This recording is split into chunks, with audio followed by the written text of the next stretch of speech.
जो जीता वही सिकंदर, यह कहावत तो आप सबने सुना ही होगा। क्या आप जानते हैं इस कहावत के पीछे की कहानी? जानते ही होंगे, सिकंदर विश्व विजेता के बारे में कौन नहीं जानता। लेकिन क्या आपको पता है कि सिकंदर पूरे विश्व को जीतने के बावजूद भी वह भारत को नहीं जीत पाया था? आखिर क्या कारण था? वह कौन सी शक्ति थी जिसके कारण सिकंदर भारत को नहीं जीत सका? और अंत में मरते समय सिकंदर के वो 3 संदेश क्या थे जिससे पूरी दुनिया उसे सिकंदर महान कहती है? तो आज के इस वीडियो में सिकंदर से जुड़े ऐसे ही बातें हम आपके लिए लाए हैं जो आपको हैरान कर देगा। तो इन बातों को जानने के लिए आप वीडियो के अंत तक बने रहें। हेलो फ्रेंड्स, मैं हूं एसके विश्वास और स्वागत है आपका हमारे YouTube channel education and entertainment by SK में। तो फ्रेंड्स, अब तक आपने हमारे YouTube चैनल को सब्सक्राइब नहीं किया तो जल्दी से सब्सक्राइब कर दीजिएगा एवं सामने दिख रहे घंटी के बटन को दबा दीजिएगा ताकि मैं आपके लिए इसी प्रकार के इंटरेस्टेड वीडियो लाता रहूं। तो चलिए शुरू करते हैं।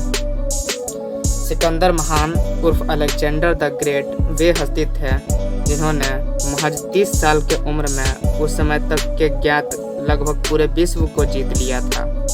सिकंदर युद्ध विद्या में इतने पारंगत थे जिनके शत्रु नाम सुनकर ही थर-थर कांपने लगते थे। सिकंदर बुद्धिमान भी बहुत ज़्यादा थे। उनके शिक्षा गुरु अरस्तु थे जिन्होंने सिकंदर को अलेक्जेंडर द ग्रेट बनाया। सिकंदर के लिए उनके गुरु अरस्तु जीवन भर मार्गदर्शक बने रहे। सिकंदर का जन्म 356 ईसा पूर्व मैसेडोनिया के प्याला शहर में हुआ था। उनके पिता फिलिप द्वितीय थे जिनकी हत्या उनके ही सुरक्षा गार्ड ने कर दी थी। कई लोगों का मानना है कि सिकंदर की मां ओलंपियस एक जादूगरनी थी जो फिलिप द्वितीय की तीसरी या चौथी पत्नी थी। पिता के मृत्यु के पश्चात लगभग 20 साल के उम्र में सिकंदर मैसेडोनिया का राजा बन गया। राजा बनते ही सिकंदर ने मैसेडोनिया के पड़ोसी राज्यों को जीतना शुरू कर दिया क्योंकि उसकी बचपन से ही विश्व विजेता बनने की सपना थी और शायद यह इच्छा उसके मन में गुरु अरस्तु ने ही जागृत किया था। धीरे धीरे उसने पश्चिम क्षेत्र के सभी राज्यों को जीत लिया और पूरब की ओर बढ़ने लगा। कई शासकों ने तो उसके डर से बिना युद्ध किए ही अपना राज्य सिकंदर के हाथों में सौंप दिया। ऐसे ही शासक एक हमारे भारत के भी थे जिनका नाम आम्भिक था। ये तक्षशिला के शासक थे जो बिल्कुल डरपोक और अय्यासी थे। जब सिकंदर यहाँ पहुँचा तो उन्होंने डर के मारे अपनी स्वेच्छा से अपना राज्य सिकंदर को सौंप दिया और आगे युद्ध में उसने सिकंदर का साथ देने का वादा किया। अब सिकंदर को भारत का उस समय का सबसे शक्तिशाली साम्राज्य पोरस का सामना करना था। पोरस साम्राज्य इतना शक्तिशाली था कि वह सिकंदर एवं उसकी सेना को आराम से पैरों तले रौंद सकता था। लेकिन कहा जाता है ना, घर के भेदी लंका डाहे। यही बात उस समय पोरस साम्राज्य के साथ हुआ।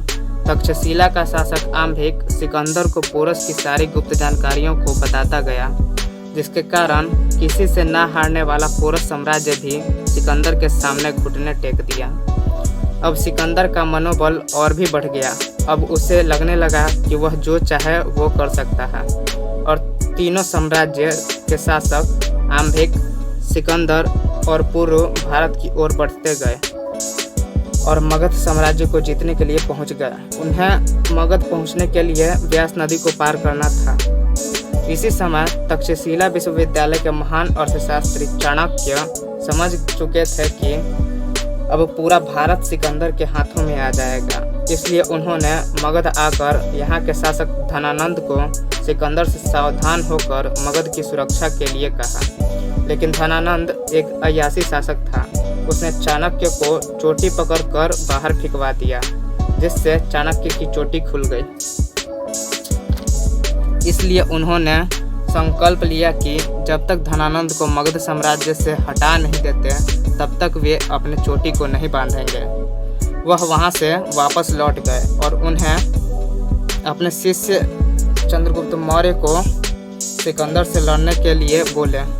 इस पर चंद्रगुप्त मौर्य बोले कि गुरुजी, मैं अकेला कैसे सिकंदर से लड़ूंगा, मेरे पास कोई सेना भी नहीं है। इस पर चाणक्य बोले तुम चिंता मत करो, इसका इंतजाम हमने कर दिया है। चाणक्य ने चंद्रगुप्त मौर्य को अपना गुप्तचर बनाकर सिकंदर की सेना में भेज दिया और चंद्रगुप्त मौर्य ने सिकंदर के सिपाहियों में यह अफवाह फैला दिए कि भारत देवी देवताओं की भूमि है। यहाँ कोई भी शासक युद्ध की इच्छा से कदम रखता है उसका सर्वनाश हो जाता है, उसके लोगों को तरह तरह की बीमारियां होने लगती है। इस अफवाह को प्रमाणित करने के लिए जब भी सिकंदर का कोई सेना व्यास नदी को पार करना चाहता, उसे चंद्रगुप्त मौर्य मार देते और कहते, बोला था ना यहाँ देवी देवता रहते हैं, यहाँ जो भी युद्ध के लिए आता है मारा जाता है। इस प्रकार चंद्रगुप्त मौर्य सिकंदर के सेना के बीच अंधविश्वास फैलाने में सक्षम हुए, जिनसे सिकंदर की सेना डर गई और वह आगे बढ़ने से इनकार कर दिया।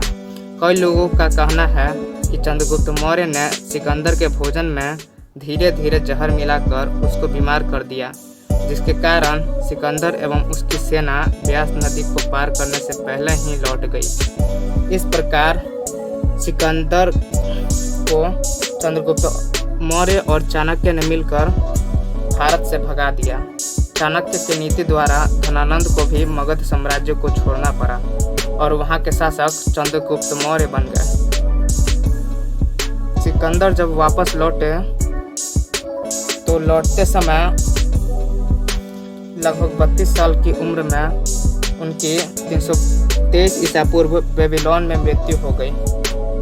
जब सिकंदर अंतिम सांसें ले रहा था तो उसने अपनी 3 इच्छा बताई। पहली कि जब वो मर जाए तो दुनिया के सभी वैद्य को उसके आगे पीछे उसके मृत शरीर के साथ ले जाया जाए, ताकि दुनिया जाने कि मृत्यु से किसी को दुनिया का कोई भी वैद्य नहीं बचा सकता। मृत्यु ही जीवन का सच था।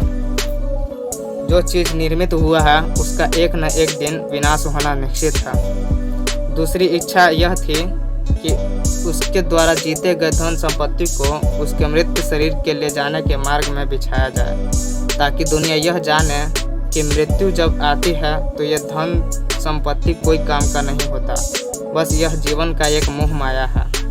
तीसरी इच्छा यह थी कि उसके हाथ को उसके अर्थी से लटका कर रखा जाए, ताकि दुनिया यह जान सके कि कोई व्यक्ति ना ही दुनिया में कुछ लाता है और ना ही कुछ ले जा सकता है। वह खाली हाथ आता है और खाली हाथ जाता है। दोस्तों, यही 3 बातें सिकंदर महान बनाती है। तो आज के लिए बस इतना ही।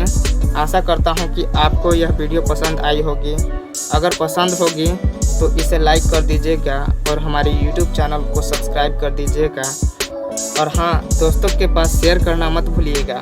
तो मिलते हैं अगले वीडियो में, तब तक के लिए धन्यवाद।